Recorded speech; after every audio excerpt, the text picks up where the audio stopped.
Hello guys, so in this video I wanted to share my opinion about this noseless bicycle seat, and this is going to be like an oversized seat as well.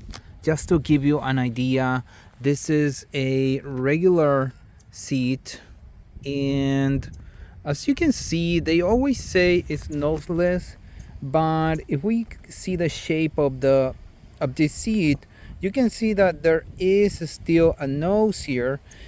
And what they do is that they add extra padding here on the side, which makes it look noseless. But this one is going to be a much shorter nose than other models. Like, for example, this one, I already did a review on this one here.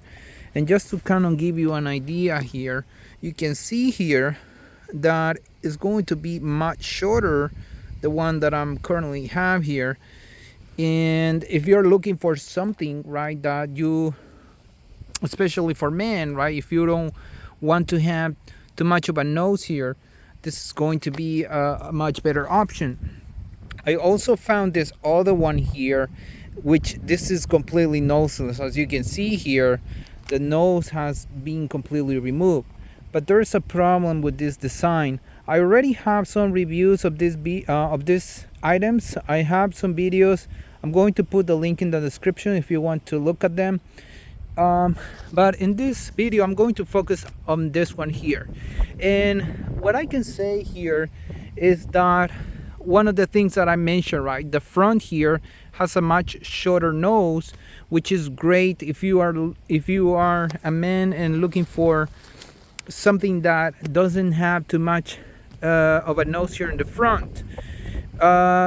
But there is a problem with this design here, and I can tell you that they have made it too prolonged. So if we see here on the sides here, we can see that they tried to add more padding, and I don't know if you can see, but here you can see that this plastic here is like the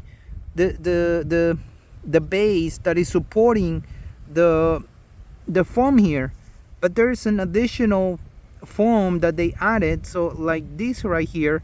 So when you see it, it just bends like this. So what is the point in adding more? You could add more of this foam here to the sides, but it's just not going to be good because there's nothing underneath supporting it.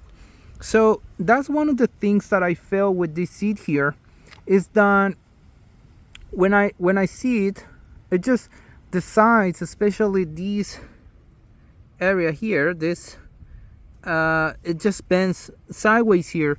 Also, the longer you make something sideways, the more leverage you add, and you can easily move the seat sideways as soon as you put more weight on one side.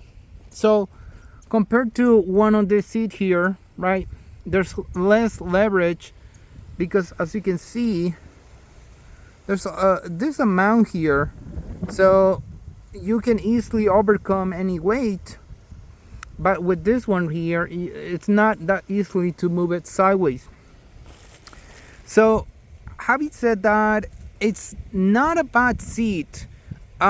It feels comfortable. It does offer a nice cushion. The suspension here underneath, I didn't feel that much. It seems to be like it's some type of rubbers, but I didn't feel that suspension. I think that the ones that work better is the one that have a spring here, like this one. But I can tell you, it feels comfortable when riding. I think I would say if you're looking for a noseless seat, this would probably be one of the best that I have tried compared to this one here, because this one, as you can see, the design is too square. So you have these areas here that as you are pedaling, you're going to feel your legs hitting these corners here. With this other design, you don't have those corners, so it's a much rounder design. It is much nicer to pedal with this seat here than with the one that I just showed you.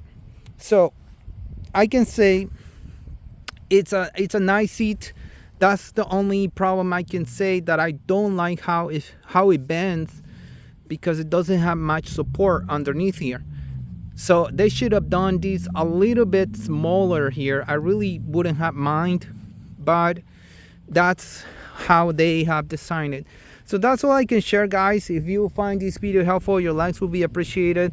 Consider subscribing for any future videos. If you wish to support me, I will put my PayPal account in the description, or also if you want to buy me a coffee. Thank you for watching, and I will see you next time. Take care.